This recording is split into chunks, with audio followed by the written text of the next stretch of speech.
Everyone, you're watching Montgomery County Republican Club's show Direct Line. Our special guest tonight is Delegate Reid Novotny from Howard and Carroll County, representing 9A. And our hosts tonight are Mark Unkefer and Nicole Bennett. Take it away, guys.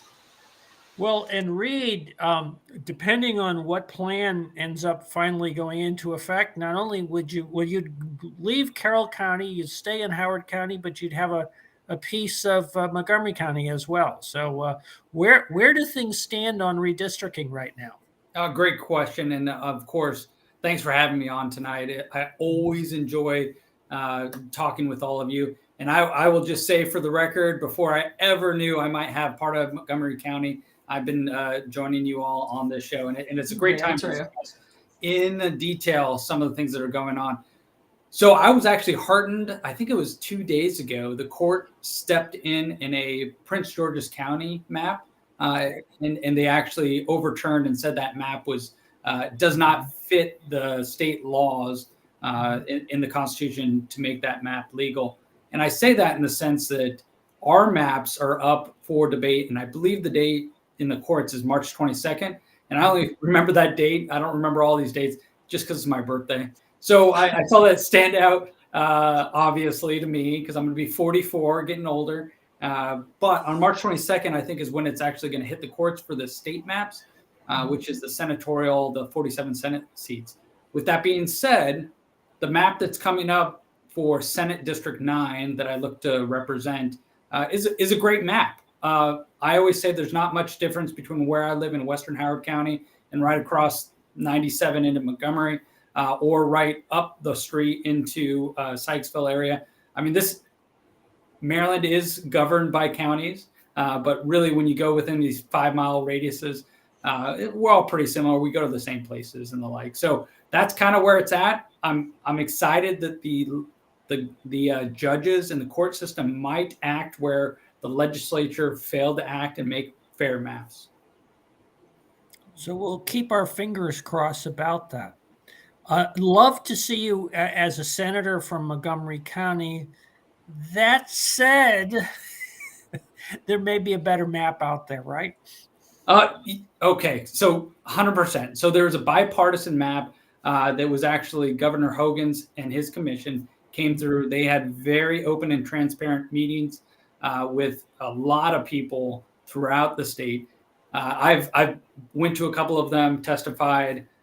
Those maps, I mean, this is an amazing concept. If your listeners are out there, those maps had nothing to do with where people like me and people like the other legislators lived, actually. So you can see the bipartisan map actually draw communities of interest. So if that map actually passed, I would be in a district that would have an entire delegate position up in Carroll County, a delegate position around where I live now, and a delegate position more closer to Ellicott City. So those 3 delegate positions will be in the overall 9. It would be single member in this area. It didn't make the suggestion to go single member everywhere throughout the state, but it did in this area. It would be 3 single members in Senate District 9. That's a great map too. I think that's a center-right map. I think what the Democrats are pushing through, if you look at the 2018 vote, would be a center-left map just for this area here. But I'm hopeful that either map I'll be very successful in 2022. We worked really hard on those maps for the People's Commission. We made it a point to reach out to rank and file people, especially Republicans, not so much our legislators, because we didn't want our legislators to get in and kind of affect that process. But what we heard resoundingly is that people wanted single member districts. They wanted their delegation to be from their area. They wanted one person that would be held responsible for things that happened great and things that didn't happen so great, the challenges of that area. I think, unfortunately, we didn't get it across the state in that map. I think there were some areas that could have pushed a little harder, but I'm fairly pushy, so you can't judge by me.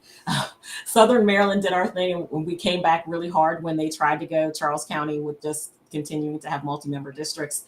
But my big question to you is, all things being equal, if we get these maps that we want, the Hogan Commission maps, What do you think the effect is going to be in Annapolis? Do you think it's going to be a really good time to be an elected official, or do you think we'll get more of the same? So that's a great question. So multi-member, single member, very interesting. I think it actually helps the majority. If we went to all single member, it would actually even out how our vote is down there. I'm not trying to say that the Republicans would take the House or the Senate. What I'm trying to say, it would be more equitable to the amount of people we have registered and who vote that way through the governor's race or congressional races. It would be more equitable down there. So this is an interesting thing. Because they didn't take into effect, thank God, I'm a voter and a citizen here. It's not about me. It's not about the people who serve in Annapolis. A lot of my colleagues would be running against their friends, right? So a lot of Republican on Republican primaries. Oh well, really, oh well. And I say that in the sense that there's over 6 million people in Maryland. The 141 House members of the House or the 47 members of the Senate shouldn't dictate who gets to vote for whom. With that all being said, I think it would work out great. The Bipartisan Commission did a really good job. Majority single member districts. There's only one other state, New Hampshire, I believe, that does multi-member districts, and they do those based on kind of a population thing, not on a gerrymandered way to do it. Because what they've done, I'll give you a great example of 9, because I know this best. 9A is where Trent Kettleman and I currently serve. Sure. Western Howard County, Southern Carroll County. 9B, they cut that out because the Democrats knew they could win. And that's where Courtney Watson is. So they knew they could win that one. It used to be by Republican last term, Bob Flanagan. He used to be there. So we used to have all of 9 as the Republican Party, but they understood that they could have that one piece because it was more urban and less rural. So really, this is about chipping away and adding to their numbers. So we want to make sure that what people vote for and who they're responsible to, really the voters and the constituents, is very clear because sometimes it isn't. And that 3 to 1 or 2, it confuses a lot of people. You're exactly right, Nicole. So let's keep talking about the legislature. One of the big topics has been this, how shall I say, backdoor proposal to get a pay increase over the next 4 years.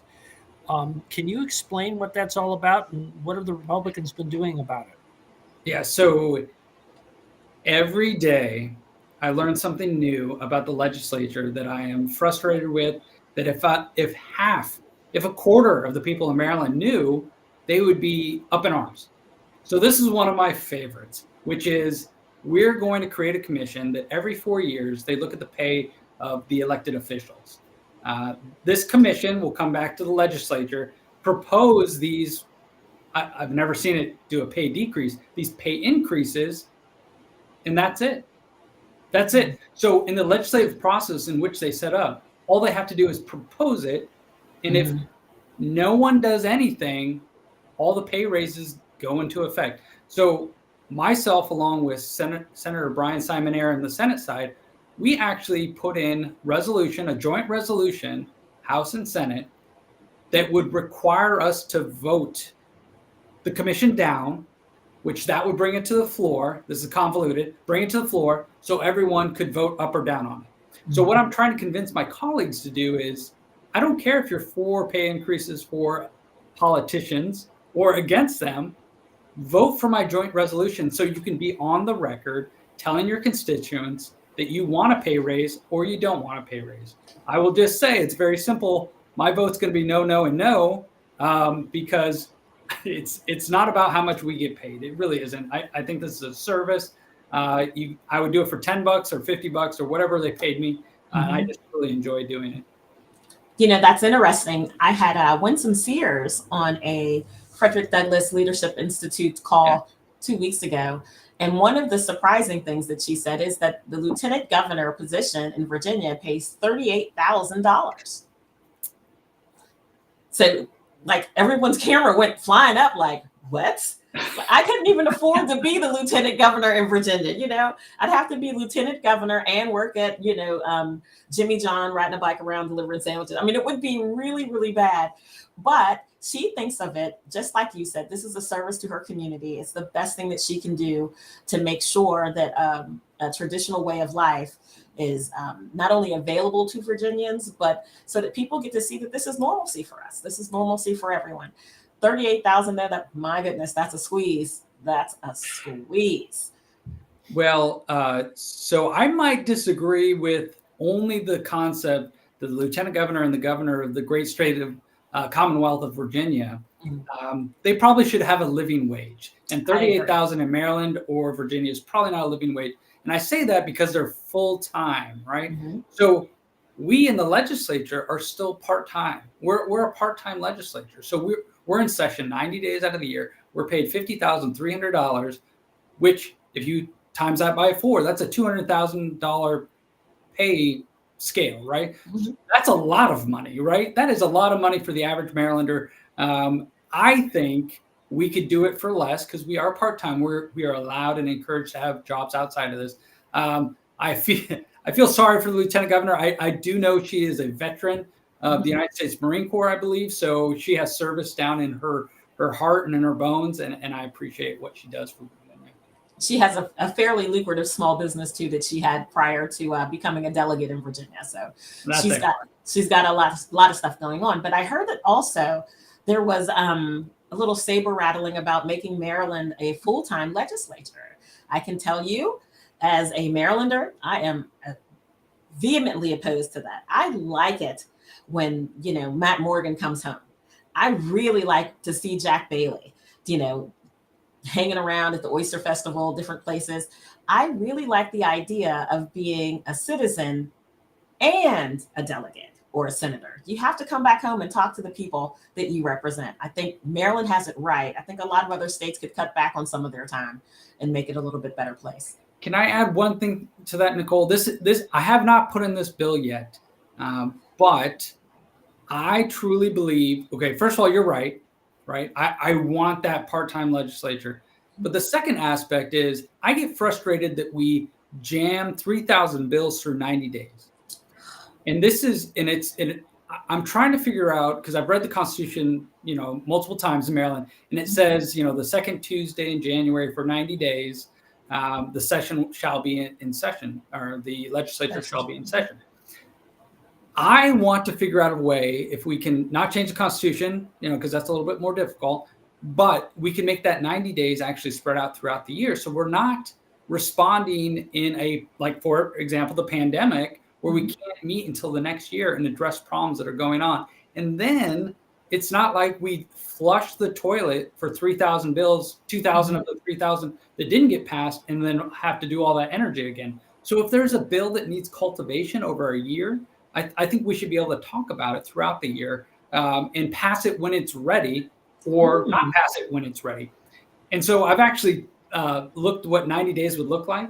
And since I serve in the Guard, and I talk about that often, that is like serving on a Thursday, Friday, Saturday, Sunday, Monday, 5 days every month, right? So that's 5 days every month. And then like a 2-week session during the summer. That would be, for you tremendous. For you all, you could come down if you worked Monday through Friday, right? Mm-hmm. You could come down on a Saturday or Sunday to meet with us in our offices if you wanted to. And then the rest of the month, we would be in our homes, right? Mm-hmm. So it's contrary to popular belief. We don't need people from Western Maryland on their horse and buggy to get to Annapolis anymore. And that's literally how it started. So they would take this trek, stay for 90 days when we weren't doing agriculture, right? Because it's the part where farms aren't working, and then they go back home. You can drive down in a day from anywhere in Maryland and be there for 5 days and then go back home. I go back and forth every day. But So Reid, I will say that, how can I put this? For a lot of Marylanders, there's a sense of relief come April that, that it's over. Crazy bills that didn't quite make it past the. Now, we're really nervous. Let me be clear. We're really nervous that last 48 hours, the stuff that might go through, and we're counting down the hours to midnight and what have you. But it's scary. I've done some, followed some other legislature. In particular, the California legislature is really, really scary. They do stuff where they drop blank bills in. They just literally have no text. They just have a title. You don't know what's in the provision.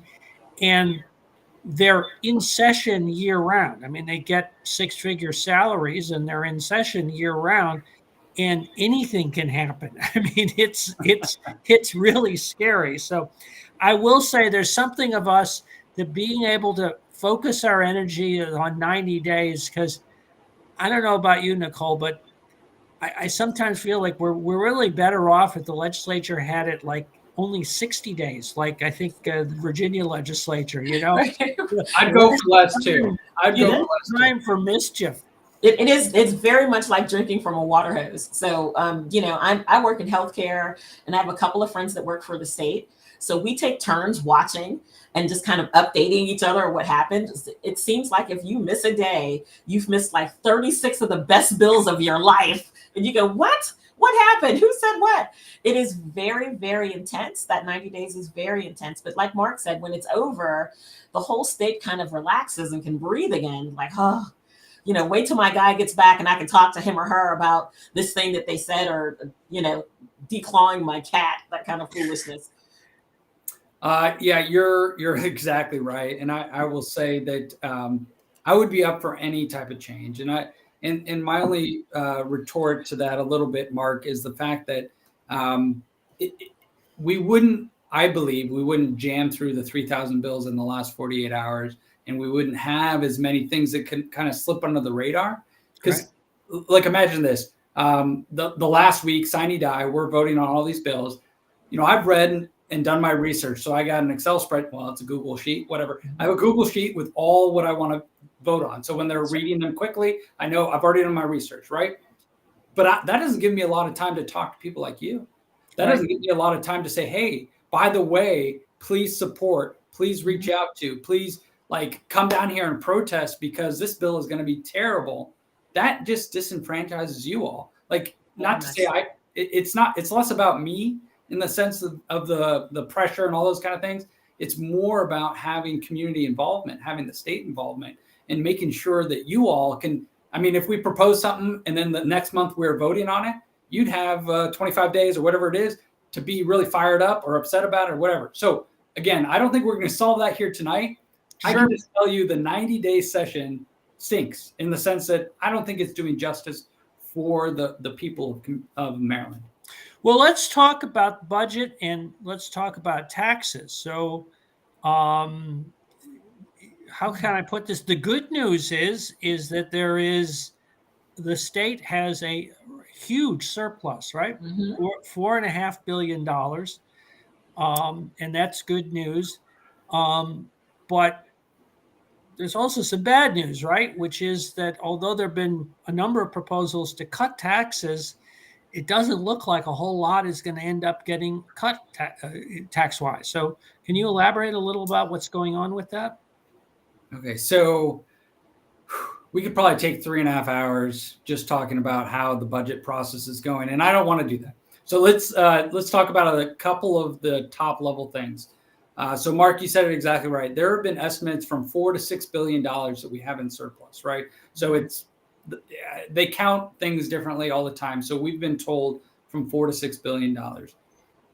The reason why we have a surplus is because the federal government prints money. They literally print money, right? The state obviously has to have it, or not obviously, because some people don't know that, constitutional amendment that makes we have a balanced budget. So all the money, all the funds that we got from the state government or from the federal government came down and supplanted a lot of the typical spending that we had last year. Okay, so that's where we're at because it was the COVID relief funds and all those kind of things. That's kind of where we're at. So we go into this year, and the good news is Governor Hogan has put forward a lot of tax relief. He has proposed eliminating all retirement taxes, and that would be epic. We are number 50 of 50 states, by the way, according to popular articles. on places to retire, and it's based on our retirement taxes. So don't think we can't do it. We don't, like most people say, we have a spending problem. We don't have a taxation problem. Mhm. So we could do that, but I'll tell you what they are doing. So we voted on a bill to make it tax-free for baby products, right? So there were some car seats and bottles and, baby products when you're bringing up your kids. Every Republican voted for it. Every Democrat voted for it. But this is what it turned out to be. So we had one of our parents, Nick Kipke, who's got 3 kids. He figured out how much money he has spent on his car seats, which were new, and then he passed one down. He told this whole story, right? 3 kids, $18. So 3 kids, $18. Am I going to take the $18? Sure. For sure. Sure. That is not the point. The point is that this is an election year. We have this huge surplus, and every single Democrat wants to go back to their districts and say, I passed with my name on it, my vote, tax reform to save you money. And what is it about? It's about the kids, right? You always say, oh, it's about the kids. We're going to save the kids money. We're going to make these. Mm-hmm. And so there are the Democratic majority, supermajority wants to pass a series of very nice sounding, but not necessarily good for your pocketbook tax credits. So what I will say, though, interestingly enough, this appropriations meeting today. I'm on the educational subcommittee, and we were talking about Kerwin Commission, the blueprint for Maryland.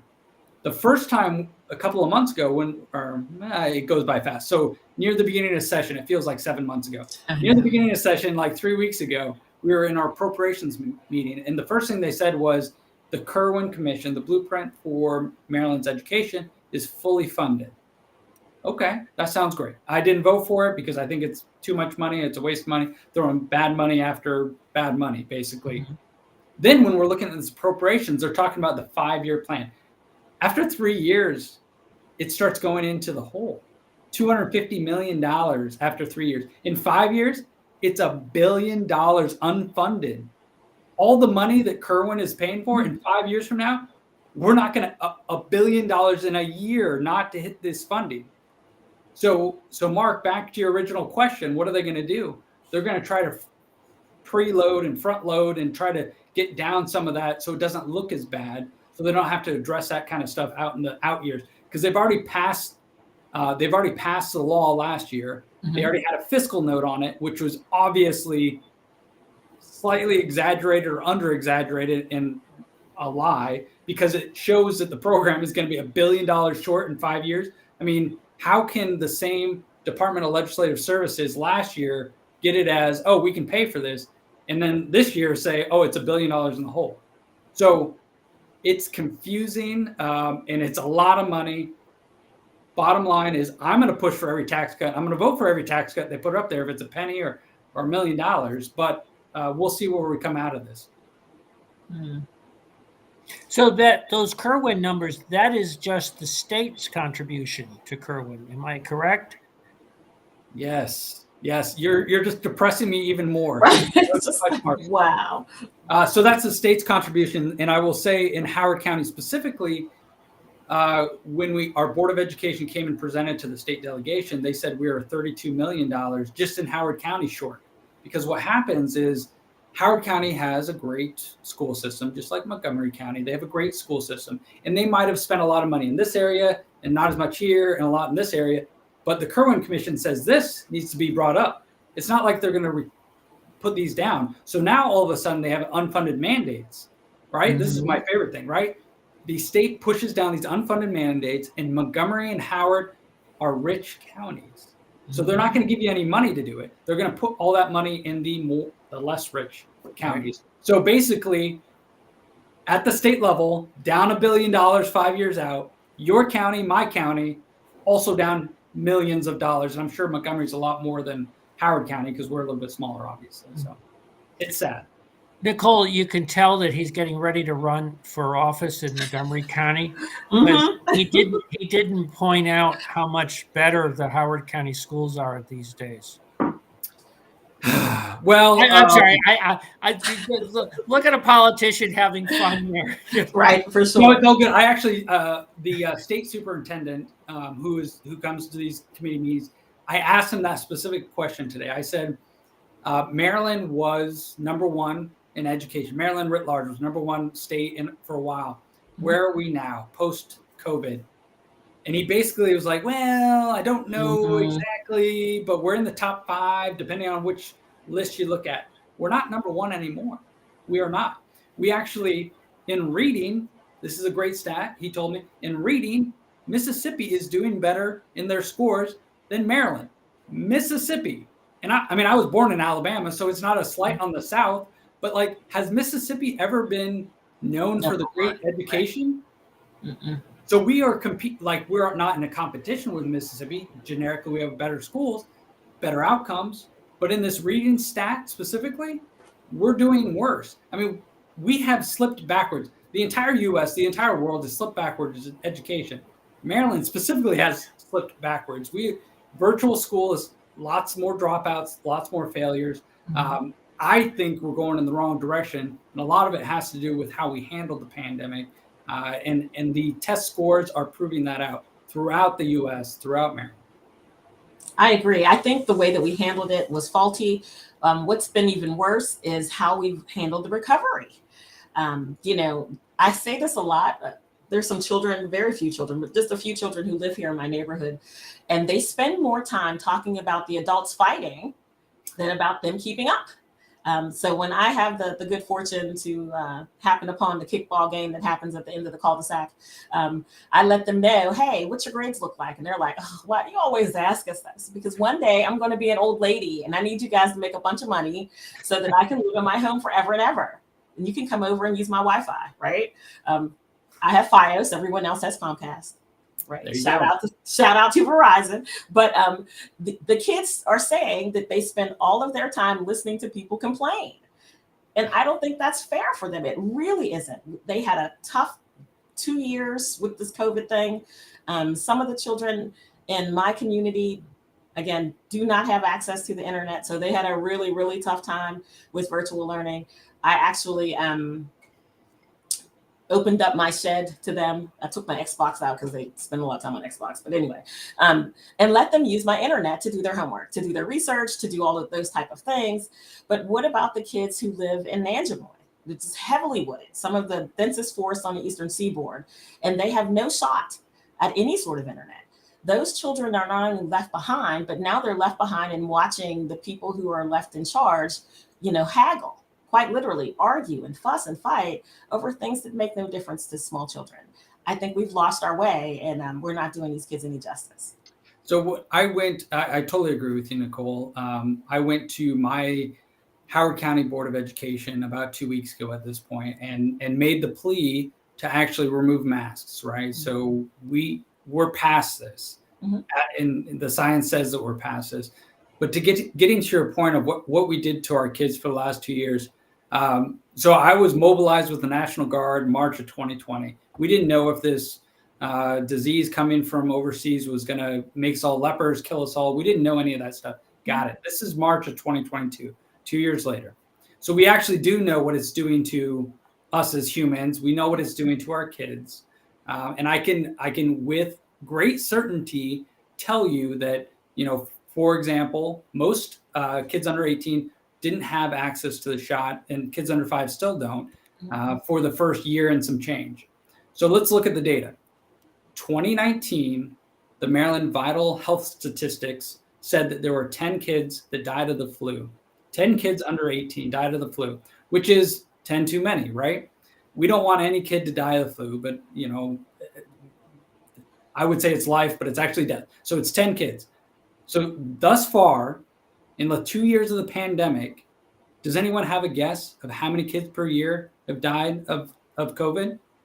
Is it 100? 200? No. 10. Look at the covid.maryland.gov. 10 kids per year. And this is not to downplay the kids that died. Like, my neighbor died, darn it, like two houses down, died of COVID related. He was older, he was 82. I went to his funeral. Great guy. the world is a worse place because he's not here. That's terrible, right? We don't want a single person to die. The effect on kids has only been the lack of education and the lack of socialization. We have had 10 kids per year, like we did during the flu season, die of COVID. And that's what Maryland is telling us. So let's move on. Let's get our kids back in school, fully doing everything. And now if we have teachers, okay, everyone's like, well, what about the teachers? We also know that masks work. If you're wearing an N95 mask, that's great. If you want to be move to a different area, if you don't want to interact as much, that's great. Take care of yourself. Get a shot, get a booster. I've gotten my shots. I'm great with that. So the personal freedom, personal choice is just awesome. And I'll tell you, my daughter, as much as I am a conservative and all those kind of things, my daughter hasn't been feeling well lately, and she's been wearing her mask, and it's her choice. And I'm not going to try to push her either way. She's very concerned about getting sick, and I'm probably airing too much. She'll probably hate me later, but she's very concerned about getting sick because someone in her class was sick. And I was like, wear your mask. I'll get you more N95s. That's great. Just take care of yourself. And she's happy with that. We should all be happy with our decision. Take care of your personal health. I'm not saying don't wear a mask. I'm saying do what's best for you and your family. Absolutely. I couldn't agree more. As someone who works in healthcare, I can tell you that our practice in Montgomery County, we probably lost 9 patients. All of them had multiple comorbidities. These were people who were not necessarily gravely ill, but they had metabolic disorders. They had, problems with their hypertension. So these were people who were unstable, generally speaking. In our Wicomico County office, we've not lost a person. And the difference between those two things is in Montgomery County, we wore the very height of COVID. We wore Tyvek suits with the booties and the masks and the shields. My whole staff lost about 15 pounds. We were sweating to death. It was horrible. It was crazy. So a couple of times we had to call EMS, and the guys from Montgomery County EMS came, and they were like, you got an extra suit? Like, of course. Who am I? I've got 50 of these. I'm getting them from some guy in Colorado who has a fire station. So we were happy to share our resources. But in Wicomico, I think we probably wore just surgical masks. It's just a different community, a different outlook on the illness. And I would think that now in Wicomico, I think we may be the only medical practice that's still requiring people to mask when they come in. We do immigration physicals, so we want to make sure that everyone's safe in that regard. But Montgomery County, we're still masked. We're still masked because we have to be masked, not because we've made a corporate decision, but that is the decision of our county executive there. So I think there's a lot to be said for adults acting like adults. Had we not handled this like a political football, I think we would have handled it a lot better. Had Walmart and CVS and Walgreens and a variety of other big box stores not intervened in healthcare decisions, I think we would have gotten to this place a whole lot faster, much, much faster. But I'm thankful to God that we're here, right? Yeah, amen. Amen to that. So let me come back. We were talking, I think, before the show about how much it costs to fill up a tank of gas. Now, obviously, a lot of that has to do with A, the burst of inflation, but B, it's gone up particularly since the war, the Russian invasion of Ukraine took place. But the gas tax is also an issue for the state legislature. So where do things stand with that? So, great question. And it happens to be something I'm pretty passionate about too, is the sense that in 2013, the legislature, again, similar to our pay raises, I was not part of it, but in 2013, they passed the state gas tax to be tied with CPI, to be connected to inflation. They actually put guardrails on it, which is interesting to talk about. And the guardrail is that when it started off at, I think it's 23.1 cents per gallon or something like that, in 2013, it could only go up 8% per year. So now we're at 36 or so cents per gallon, which seems like almost nothing when you're talking about 4.25 on average, highest ever recorded on average. But it is part of that money that you're paying at the pump. So the state portion of that goes up every year on 1 July. They take a snapshot of where inflation's at, and with the CPI calculation, and then they raise the state portion. That goes into the transportation fund, maintains the roads, all those kind of things. Got it. I totally understand that. So I introduced a bill just to freeze it at the 2021 level for the next 2 years. So we were just talking about COVID. We all could use a little bit of reprieve at the gas pump. I mean, the war in Russia with Ukraine, that's not doing us any favors either. It's the instability of the market. So what I'm saying is that we're at 7.5% inflation, highest in 40 years. The next inflation numbers come out tomorrow, I believe. We might be at 8%. We're gonna peak out in this law in 2013, the highest we can go. So our gas tax continues to go up without a vote, right? So this is a hidden automatic gas increase. We're one of, I think, 3 states that actually tie our gas tax to inflation at all. And then I go back to our Department of Legislative Services. And if you look at the bill that I've presented, it actually says that we could, it's going to negatively affect the state budget by almost $100 million. So that's $100 million less, right? That we're going to take from you all from driving, right?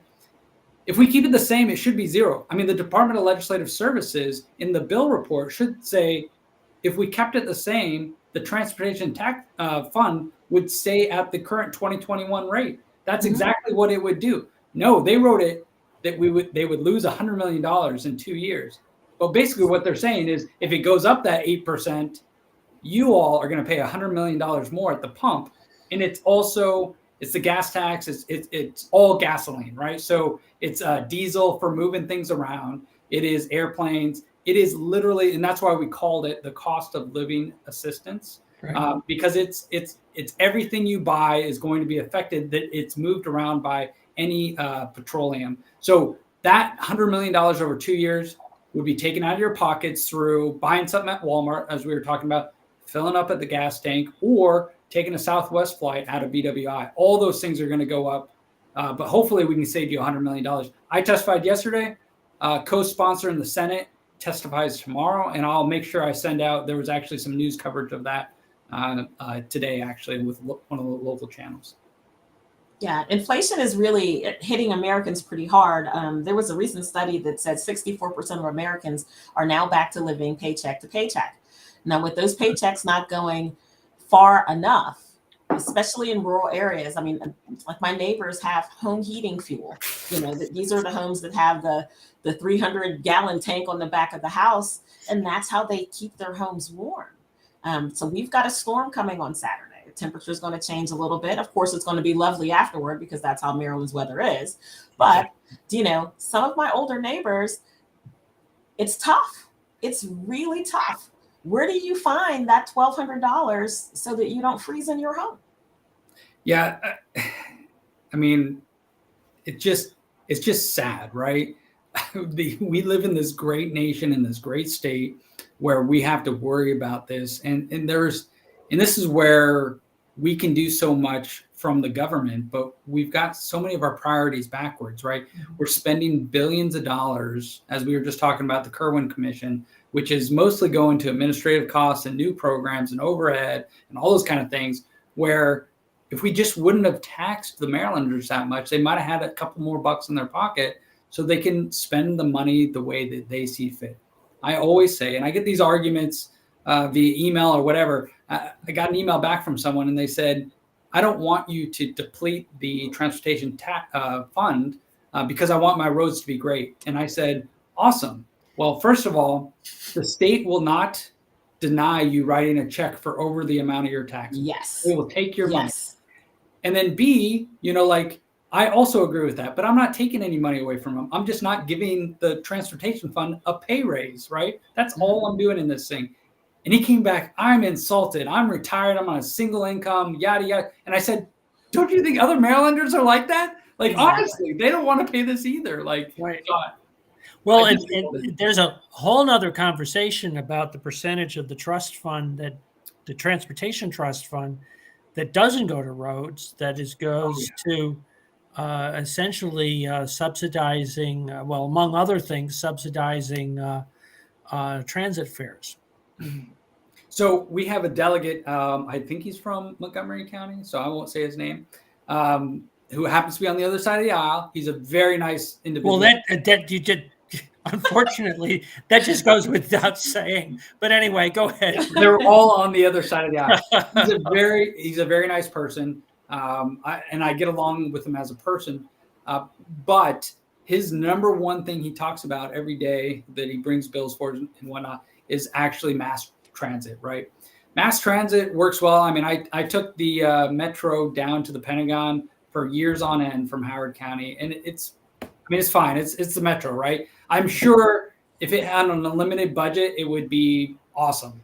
But we have to make choices. And, the metro works well for the DC area people, but Maryland is a lot bigger than the DC metro area. So there is so much money that goes down there. So yes, basically drivers are subsidizing the people who use mass transit, especially WMATA, that run metro, and they want more of that. And because it's frustrating to say that. So I will bring up this too. And some people might be frustrated with this, but you know what? Who else doesn't pay for repairing the roads? People who drive electric vehicles, right? So those terrible people, AKA me, because I'm the only Republican in the House. I'm the only Republican in the House. My wife and I would both have Teslas because I think they're excellent vehicles. But I don't pay for the roads. I don't. I would actually be happy if we disconnected the transit or transportation funds and the road maintenance, disconnect it from gas, because all the environmentalists and all the Democrats want everyone to drive EVs. Well, what's that going to do to our trust fund? How are our roads going to be maintained? And again, I can afford this, so because I'm blessed. I work, my wife works. We're very blessed with that. I'm fine with paying my fair share. They like to say that my fair share into maintaining the roads, because all vehicles should pay a share of that. Maybe we disconnect it from our gas, and then we can be more transparent. And then maybe your ticket on your metro is face value of how much it costs to maintain that. Wow. We subsidize everything, so no one really knows the true cost of anything. Well, actually, there are numbers. It's about 50%. I should say farebacks for Metro is about 50%. It's actually the fare box is lower in some of the other areas like Baltimore City. But and that's not even taking into account the capital expenses. Listen, I mean, one of our commentators made the observation, and it's right. We touched on it before, which is there are areas of high density which supports mass transit, where you can have the frequency and the volume. But for most of Maryland, where you don't have that dense population or jobs are not concentrated in one particular area, you don't really have the opportunity for effective mass transit.